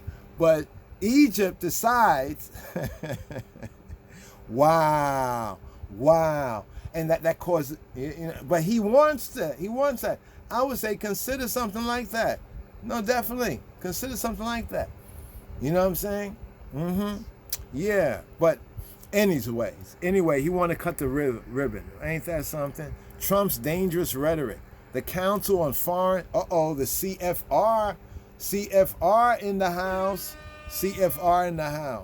right? Not the house of Israel, the house of Judah. No, they're just in the proverbial house. You know what I mean? Here in this vlog. Here you see the CFR. In case you don't see that there, let me zoom in on it. You see the CFR, right? That's the Bilderbergers and the rest of them, right? Trump's dangerous rhetoric towards Ethiopia is indicative of a larger problem. Now, this is back in 2020, right? October 28th. But it's probably worth kind of reading and perusing, peer review, calling to the peer review. Chabarim, we need some peer review. Ethiopia's Grand Renaissance Dam has become a reality. This is back in 2020. Trump posited that Egypt, right, will end up blowing up the dam. And then he says they'll blow up that dam. And how will they be damned for that? Right? I don't know. Will that go down easy? So what is happening in the Middle East, so-called, right, or Afro-Arabia, I like to call it Afro-Arabia, what's going on in the Afro-Arabia region of the world, see about Ethiopia, the Horn of Africa, we're going to have to pick up with a part 2, of this right here, because, you see at the top of the map, but see, it includes this whole area, from where we see from the south, right, to the north. You see the state of Israel up there. You see Egypt over there, right? You see Iran over there. Let me show you this right here. So we have Ethiopia down here, right? You see Yemen, right? Houthis. You see the Houthi, right? And you see Houthis in Yemen and Djibouti, right? Eritrea. You see Sudan. You see over here they have South Sudan broke off, right? Being persecuted by those black Mohammedan Semitics, right? They're Semitics, they're Afro-Semitic too, right? You see Egypt right there. You see Egypt. You see Israel. You see Israel. They cut it off right there. You can't see Syria, but you see Israel right there. You see Iraq. You see Iraq over there. You see Kuwait. You see Saudi. You see Qatar. You see the United Arab Emirates, Oman. Then you see Iran over there. So you see how tight this area. Let's zoom out now, so you can see how tight this area. So everything east of the river, right, is linked even from ancient times to Arabia, and even moving to like the further east, like Babylon, Iraq, and Persia, Iran. All that area is a part of many areas of scripture prophecy, right? This why it behooves us to check it out for ourselves. So here, looking at the time, this is going to be the seal right here. We're already past the 90-minute mark, and if you watch up this point, you good. Put a 1, in the, put a 1 in the comment. Just put a 1 there if you got to this part right here, because here's just a seal up. We're gonna have to return, right? Just give you time to take this in, check out some of the pages and everything, and then we hopefully will do a part 2, right? So the river and Egypt, right? Let's do this right here. Let's put it in the light text, KJV light. Now, river. Now, the first place we have Egypt and river, right, in the Tanakh, right, in the Hebrew Bible, is in Genesis chapter 15, verse 18. Now, most ones know this is the same chapter that has the whole 400 years, right? Let's scroll up here. Let's scroll up here so you can see this. Remember, it was 2020, right? Most of those of us who ascribe to a 400-year, right, fulfillment, right? I know people talk about the day and the hour, but the 400-year fulfillment, right, point to this chapter here, right? Verse 12, 15:12. And when the sun was going down, a deep sleep fell upon Abram. Abram is the one known as Ha-Ivri, the Hebrew, right? And lo, an horror of great darkness fell upon him, right? It's like a nightmare, right? And he said to Abram, know of a surety that thy seed shall be a stranger in a land, not theirs. Thy seed, you see seed is singular, right? Thy, not seeds, but seed, right? And then it says that is not theirs, theirs. So the seed, right? Because people say, well, and the seed being one, yes, it's speaking of them, it's speaking of us. And shall serve them, and they shall afflict them 400 years. 400 years. So many are looking at this word back in 2019, or saying 1619, 2019, the Gentiles, the other peoples, they laugh, they scoff, they mock it, right? But let's bring the prophecy forward right here. Then we went to 2020. Remember 2020? Right? Then in the 2020, there was this great plan. Which one should I say, plan or pan, right? Or just prophecy, right? Which P, right? But the pandemic, some say, right? The CV-19 and all of that. Yeah, 400. Many look at that as kind of a sign on top of the sign, right? But here's the part that people forget about. Let's say that is 2019, marking 400 years from 1619. There's evidence that can be presented. You can not agree with it, don't want to accept it, but it's evidence, that weighs on that side. I know a lot of people have been trying to dismiss this, like a lot of the Christian apologetics. Shame on you. But they say that ones will come in Jesus' name, right, and say they are Christ. They do say they are Christian, right, and that they want to deny this word of prophecy for God's people, right? Oh, they say God's people is only the church. You bring in that, anti-Shemiticism again, and also that nation, right, whom they shall serve. That nation, right? So our peoples here in the diaspora, right, have been serving the Anglo-American nation. Babylon, baby London, the Lords of London, baby London. They have the dragon all around the city. The dragon all around the city. The city of London, in the city of the bankers and all of that, right? Baby London, right? Which was like a pun on Babylon, baby London, right? So the daughter, right, of Babylon, right? And now we have America, the link of America. They always talk about the British and the American, they have a special relationship. Yeah, it's like mother and daughter, or mother and son, however you want to look at it. So they're still one nation. I mean, red, white, and blue, and the anthem, the music, everything else. Come on now, right? And that nation whom they shall serve will I judge. So God here is saying that he's going to judge that nation, right? And afterward shall they come out with great substance, right? So some say nobody knows the day or the hour. No, notice the verse does not say that Jesus is coming, right? It doesn't say that.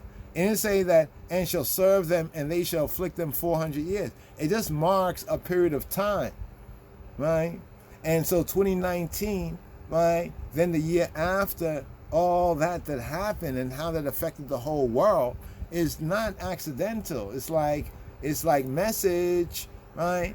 Now here's the part that we don't know the time nor the hour, but based on what we see, this 2025 going to 2029, 2029 being 100 years after that great day, after that evil day, the stock market crash, and the effects on the then world, right? We got more on this hopefully, but that nation whom they shall serve will I judge.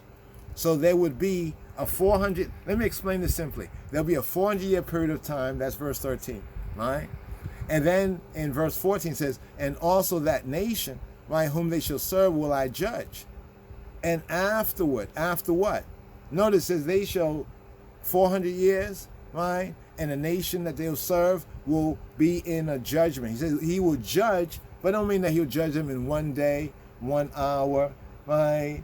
I know what Revelation says. We're talking about this nation, not a city. We're talking about a nation, right? Right? Nation, right? And the cities of the earth fell, right? So the nation has to get judged for the cities of the earth to fall, right? And then that particular city, right? The city of cities, New York, New York, so great they had to name it twice. The Empire State City, right? You know, and afterward shall they come out with great substance. So there'll be a judgment, right? And the judgment, right, can happen instantly, but most likely it's going to happen over some period of time, right? And we can show that elsewhere, right? And then it speaks to Abraham, you'll go to your fathers in peace, so forth and so on. Then it says in the 4th generation, right, they shall come hither, for the iniquity of the Amorites is not yet full. Now, ones like Vocab Malone, he's been arguing this verse and these areas against many of the like One West Israelite types, you know, and they've kind of come up wanting, like lacking, right? Because he brings out the fact that, the Amorites, cease to be a people. But if you get into the Hebrew perspective of Amorite, you know what Ha-Amori means? Ha-Amori means the sayers. So the Amorites are the Amori. Amori is a sayer. What have we been talking about, what Trump is saying? And the effects of what the white man has defeated a lot of ones by his sayings. Remember what he did to the Japanese? He dropped 2 bombs on them. He already dropped the first bomb, the Trinity, right, out there in the desert, right? So the Japanese, after the 2 bombs on Hiroshima and Nagasaki, the Japanese, they wasn't willing to back down from what they was doing. Then the white man started to say, yo, I got more, I got bigger, I got better, it's going to be devastating, and he started to promote the fear, false evidence appearing real, and then the Emperor of Japan, he bowed, right? He bowed, basically. He bowed to MacArthur and signed that stuff on that boat. You know what I mean? They clowned him. You know what I'm saying? Anyway, right? The Amori, what it says up here of the Amori? It says one of the peoples of the east, dispossessed by the Israelite incursion. But that links with the Assyrians, and, there's a couple of directions we can follow that, the whole Amori. So, no, there's no people called Amori, but they say, God bless Amorica, right? Amorica, Amorites. You see, the prophecy that's right there in front of our face, both from the Hebrew perspective of the word, Amori, which means a sayer, because it comes from the Hebrew Amar. Amar means to say, to speak, to utter, to say, right? To say, to speak, to utter, to say. Also like to boast, to act proudly, or to avow something. It's the word to say, and can be a great latitude, but with what they say, the sayers. The iniquity of the sayers, the perversion. What is iniquity, y'all? What is iniquity? It's avon. Avon, not avon, but avon. It's perversity, depravity. It's like perverted, it's twistedness.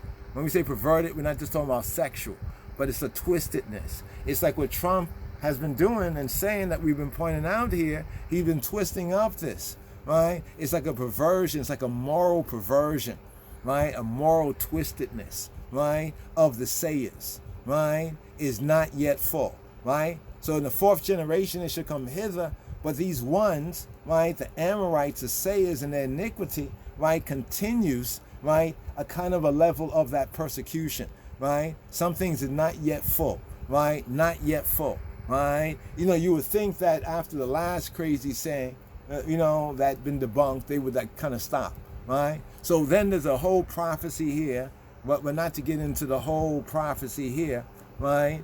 I did say I was going to seal up, right? It gets down to the fact where he says, from the river of Egypt, which is the river Ethiopia, right? So the river of Egypt, right, from the perspective of those up in the Israel portion in the north, the river of Egypt. But now look how long the river of Egypt is. From the river of Egypt, you see, let's go down the river. That's why I keep saying on the east of the river Nile. This is why we say east of the river Nile. And notice in all these countries going all the way down to South Africa has been positive claims of African Israelite populations. I want you to note that as well. All along this, from Ethiopia all the way down, right?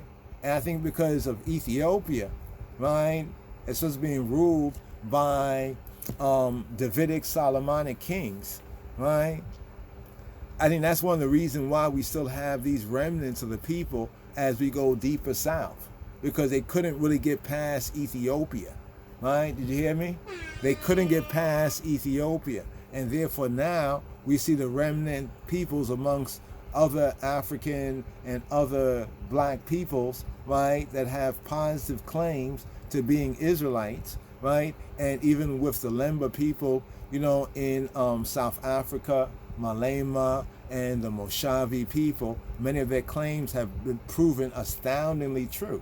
Because the European Jews were saying because a small number of their population, right, has this Levite, right, this Aaron and Levite priestly blood type, right? But then they found that almost over 50%, right, of those, right, of Malema's people, the Lemba people, have this same blood type. That's why, you don't hear them talking about DNA, and we got to hear that for certain purposes, you cannot take DNA, like in the state of Israel. It's just kind of discouraged, right? That's a whole other topic. But you see so look at this map of Africa, and then look to the right hand side of that blue line going down.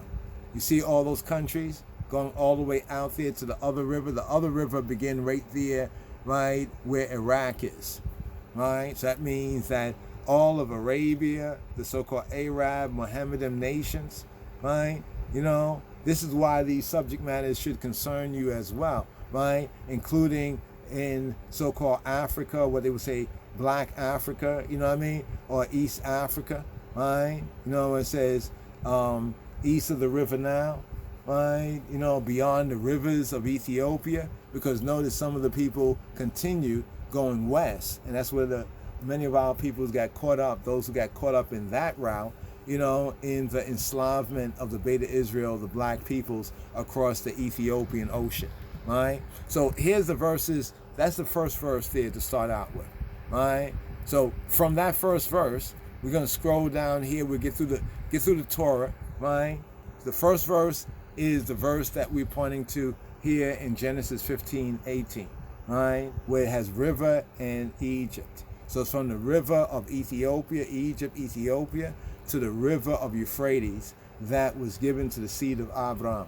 That's the fullness. That's the true greater Israel. The true greater Israel, or Abraham's seed promise, right, is from the river, east of the river Nile, going all the way from top to bottom.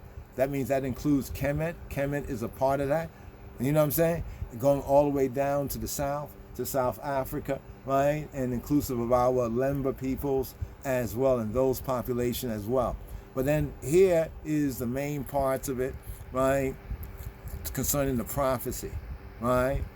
Begin with the prophet Isaiah, right? Isaiah 7:18, right? Uttermost parts of the river of Egypt. And right here, Isaiah 11:15, Yahweh shall utterly destroy the tongue of the Egyptian sea, right? Isaiah 27 and 12, right? This link with the river, Yahweh. So we see the Lord God of Israel is dealing with that river in Africa, right? I just want to point that out. The Lord God of Israel is dealing with that river in Africa. Look at God. Look at God, right? Right here. And now, okay, over there, that one there, Jeremiah 2 and 18. But here we're getting to it here. These are the main ones. Jeremiah 26, right? Jeremiah 26, one evidence. Jeremiah 46, right? And 8, right? Egypt riseth up like a flood. His waters are moved like the rivers. He saith, I will go up. Because from Egypt is a lowland. So we were to look at the land sideways, it's like Ethiopia and those countries in the Horn is like a high land. It's like a roof. It's the roof of Africa. And then we look at Egypt. Egypt is like the depression. It's like going down. So when it says here in Jeremiah 46 and 8, I will go up and cover the land. It says earth, but really it's the land. Speaking on the land. I will destroy the city and inhabitants thereof. Right? That's interesting, ain't that? Right? Considering times like these. And Ezekiel, Yehezkiel, Yehezkiel, Ezekiel 29 and 3, speak and say, thus saith Ha'adon Yahweh, Adonai Yahweh, right? Behold, I am against thee, Pharaoh, king of Egypt, of Mitzrayim, the great dragon. Now remember Georges, St. George, right? Ethiopia, His Majesty, St. George, right? That true Christian martyr, right? Slaying the dragon. Remember that symbol there? So now notice the dragon here, real world, real world. I heard Priest Isaac say something. Hear up, Priest Isaac. He said that when people deal with the dragon, a lot of Ethiopia's like legends and stories and narratives and scripts and books and history, sometimes people confuse the literal for the metaphoric, right? Now this is interesting here because King Pharaoh, king of Egypt, the great dragon. Now don't we see a better application of this? Instead of some out in space or some spooky thing or Disney thing you imagine in your mind. No, that great dragon here is linked with Egypt, right? That lieth in the midst of his rivers, which have said, my river is mine. Look what, this is what Egypt is saying today. Egypt is saying, my river is mine own, and I have made it for myself. So they claim that it's like their river, and here's the interesting thing. This is in the time of Ezekiel, but howbeit if the Pharaoh, the king of Egypt, thought that then, and the Egyptian modern state of Egypt thinks that today, whoa, it's the same spirit, you see? You see right here? And it's the same claim, and it's the same great dragon. So it'd be good if Ethiopians pick up on this, right? Since we already have the defeating the dragon, narrative, you know what I mean? To pick up on this, watching and in prayer, right? 29 and 9, and the land of Egypt shall be desolate. The land of Egypt shall be desolate. Fire is sought, and they shall know, and then they shall know what? That I, Yahweh, that I be he who be, HaKadosh, Baruch Hu, Baruch Hashem, the Holy One, blessed be he, blessed be the name. Why? Why are they going to know that? How are they going to know? Because he have said, right, the river is mine. Because Egypt want to claim this river. This is what's been going on ever since Ethiopia announced to do a dam, right? Dam, man, right? They've been claiming the river's theirs. And notice the river, they're downstream. It come from upstream. It come from inner Africa, right? It come from inner Africa. So should not the inner African, since Egypt want to claim like they're not really Africa, they're not part of black Africa, you know what I mean? That tells you what's behind this delusion of theirs. The river mine, I have made it, right? 29:10, behold, I am against thee and against thy rivers. So Yahweh, right? He is basically saying, uck you and your rivers, right? Uck you and your rivers. Right? And I will make the land of Mitzrayim utterly waste and desolate. You see, there's a destruction coming, but see how they are precipitating it, right? From the tower of Syene even to the border of Ethiopia. Oh my goodness, the border of Ethiopia. I heard Trump printing a Bible, like the Trump Bible. Does he read it? Somebody get these verses to him right here. Right? Somebody need to get these verses to him. Where's all the religious folks pointing out, oh, Trump, you should really be on the side of Ethiopia here, because this is what the Lord says, the Lord God of Israel, you know what I mean, says, how come nobody's bringing that to Trump, man? All you Christian, you white Christians, South African Christians that look at Trump as some messianic figure, why aren't you getting this news to him right here? Y'all are on the wrong side of prophecy. You're on the wrong side of prophecy, because verse 10 of Ezekiel 29 and 10, behold, this is like the Lord speaking. God, God the Father, our Lord and Savior. Therefore I'm against thee. Against who? Against Egypt. And against thy rivers, the streams. This is speaking about the streams, the tributaries that come from that main river, right? And I will make the land, right, of Egypt utterly waste. And that's, it's already a dry AF place, but it could get worse. You think it's bad now? It can't get no worse. It can get worse. From what? From the Tower of Syene even to the border of Ethiopia. Now I know some will want to wrestle that and say, well, maybe Ethiopia there was Kush, so it might be talking about Sudan. You work that out. You sort that out, right? Ezekiel 32 and 2, son of man, Ben Adam, son of man, take up a lamentation, right? Take up a lamentation. This is what the Ethiopian, the real priests or whatnot need to be instructing their people in. Right? Taking up a lamentation, son of man, take up a lamentation. Right? Speaking to the prophet Ezekiel. Right?